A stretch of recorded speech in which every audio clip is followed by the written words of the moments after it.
Je pense déjà qu'on s'est parlé, donc on a pu, échanger, sur nos points de vue. On est quand même des métiers où on travaille pour, le même sujet, le même objectif, mais de façon, différente et je pense qu'on a pu se dire, qu'on peut travailler ensemble dès le lancement, en fait, des projets et pas seulement convoquer les géomètres experts, pour les moments de mesure ou les questions de gestion du foncier, mais qu'on a besoin de leur expertise dès le départ pour pas aboutir sur des situations, comme ces dalles avec des multiples propriétés, un foncier incompréhensible et donc un usage compliqué qu'on a du mal à gérer après nous en tant qu'urbaniste ou architecte.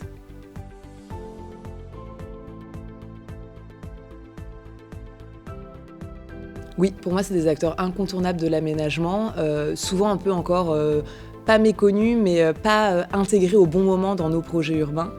Moi, la première fois que j'ai découvert cette profession, c'était à la fin d'un projet.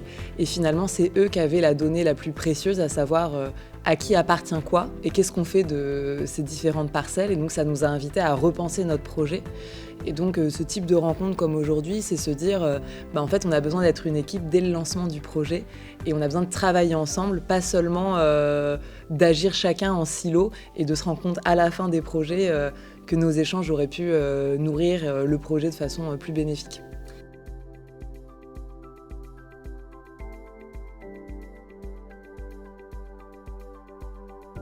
Alors le premier atelier que j'ai fait, c'était une visite sur une dalle.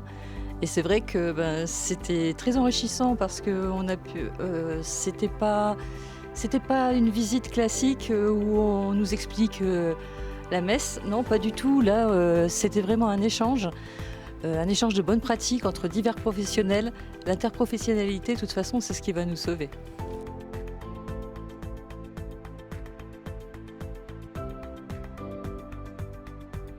Le ZAN vient nous bousculer, vient clairement bousculer un petit peu nos pratiques, nous interroger par rapport à la façon dont on a pu pratiquer sur les 20 dernières années, notamment sur la question de l'étalement urbain. Mais finalement, on est sur une évolution nécessaire. On est sur un monde fini et on a besoin aussi d'adapter nos pratiques et de réinventer le logement, de peut-être continuer malgré tout à créer du logement individuel, mais de trouver une nouvelle façon de le faire dans l'existant et de mettre à profit ce que l'on sait faire pour pouvoir continuer à reconstruire la ville sur elle-même.